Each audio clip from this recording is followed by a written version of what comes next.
Hey fam, what's up, what's up? This is Robert Anton here, robertanton.com, bringing you your X Factor commentary from a singer.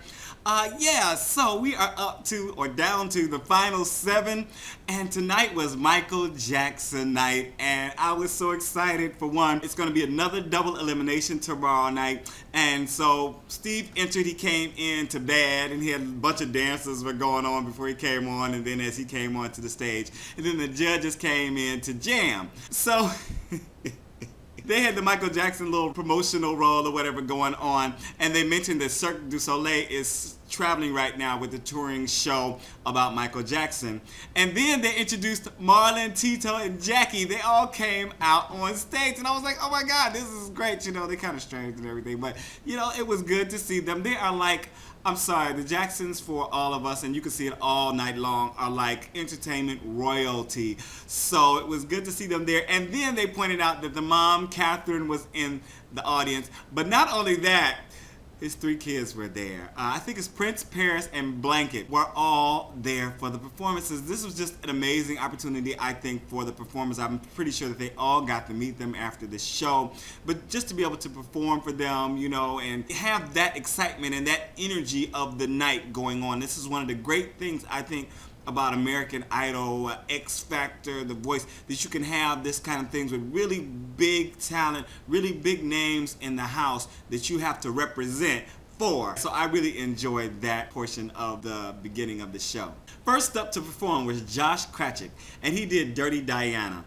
I wrote he was way out of his element and his comfort zone with this song, and he was holding on to the mic like for dear life. And his voice wasn't consistent throughout the song for me, but he tried to keep up his intensity. He was coming and going, and when he got on the guitar, he just wailed away, and I think that kind of took some of his nervousness away. But by that time, the song was almost over. I thought it was an okay performance. I didn't think it was great. Probably for me, one of his worst performances, really, you know, and only above that was his Rock Night for me. I think that, you know, that was a pretty bad performance. He is a balladeer. He is that kind of rock ballad type singer, and these songs just really did nothing for me. And this one definitely, when it started out, I barely recognized it, so I didn't enjoy it. Simon thought it was his weakest so far. I thought I agree with that. And I was waiting for somebody else in the competition so far tonight to play an instrument. I don't understand why he has been allowed to play his instrument twice already, and no one else has been allowed to play there. So that is kind of, you know, because I thought on X Factor it wasn't really the thing. You're supposed to be a stand-up performer with all this big production stuff going on. Whatever. They all mentioned that a new album is coming out for Michael Jackson called IMMORTAL, and that is the show that is touring right now with Cirque du Soleil. They also have the show called Immortal. Astro was up next. He did Rock With You, kind of started out with Rock With You and then Black and White. Of course, the remix. A lot of people are getting I'm getting tired of this because it's like, he's not really doing the genres. He's only doing rap, but the music is in this genre, so, you know, I guess it qualifies. He had a lot going on stage, which is not a bad thing. The dancers were killing it, you know, and he was very comfortable, and I just felt like he was in the zone. You know, he really was. He seemed to be enjoying himself. He was doing his thing. His delivery was rapid fire. I was trying my best to keep up, but it was just impossible after a while. I just had to sit back and watch the boy do his thing.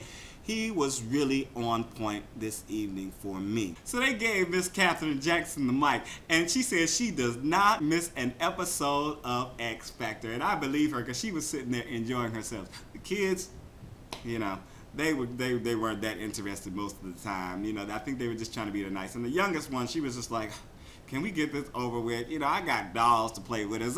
I don't know what was going on.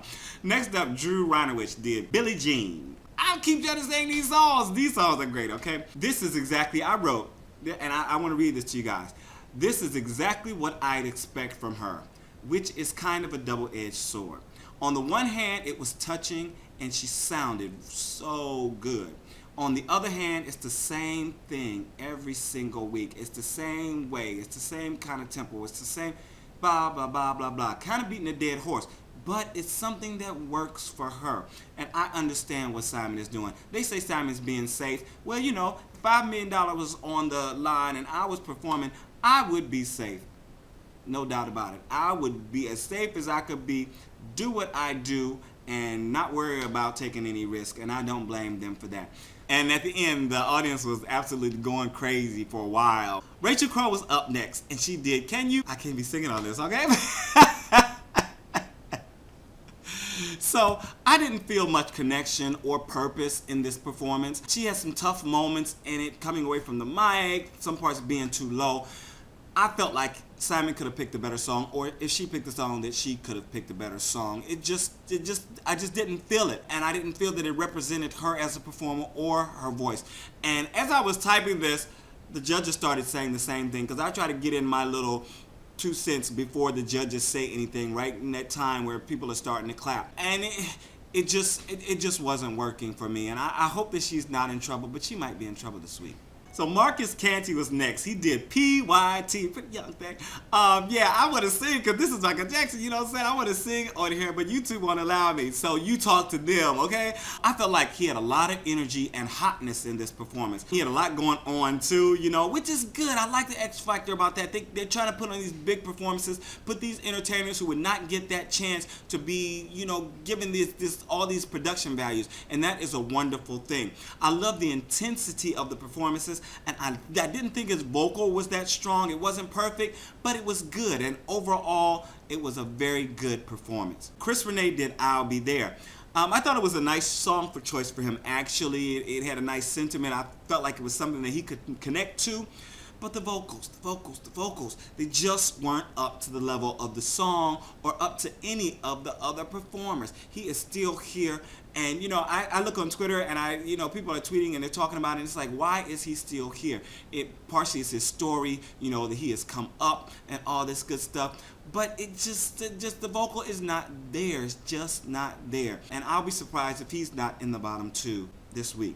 Or bottom 3, I think they're doing again the bottom 3 thing. On another note, his grandfather wrote Rockin Robin, which eventually the Jacksons recorded, and you know, the rest is history.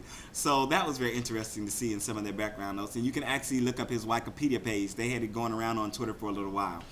Melanie Amaro was up last. She did Earth Song. And I'm sorry, the first thing that I thought about, because Simon was saying, you know, we picked this iconic song, you know, that's never done, you know, you just don't approach this. But Haley Reinhart did it last season in Idol. So that's the first thing I thought about when he said that. I thought she looked good, and I thought she took a lot of vocal risk. And they really did pay off. She did a wonderful, wonderful job. I really enjoyed it. I enjoyed it immensely. But the whole time I was comparing it to the Haley Reinhart performance from Idol. And it compared very favorably. Let me say that. I think the differences in this and Haley's performances, really, Haley was a lot more raw. She was a lot more energetic. You know, she really took the stage and gave this almost animalistic performance. I even see it in certain parts. I remember saying that, you know, she was even like almost screeching out the parts in certain things. And I remember people jumping on me about this, saying, well, how can you do that song without? But Melanie, being true to Melanie Amaro, was very poised. She was very controlled. Those notes were just flowing out. It was not screamed at all. And I don't know which one I liked better, to tell you the truth. I enjoyed both vocal performances and both approaches to the song. And at this moment, I couldn't tell you which one I liked better. But tonight was Melanie's night. She was final, and she closed the show beautifully. The judges were gushing over her. 3 judges stood for her. Guess who did not stand for her? Please guess. Tell me. This is Robert Anton, robertanton.com. Make sure to check out my So You Want to Be a Singer series here on YouTube. I also have my original playlist with a lot of my original material. And it is the Christmas season, people, so I am doing a few Christmas collaborations. Christmas collaborations, and I am doing some contests, which one I am hosting for you guys to join, and another so far I have joined to compete in a contest. And please come support, help out, watch. You know, a brother needs some help here, and it's the Christmas season. Share it with your friends if you enjoy it. All right, peace. I'm out.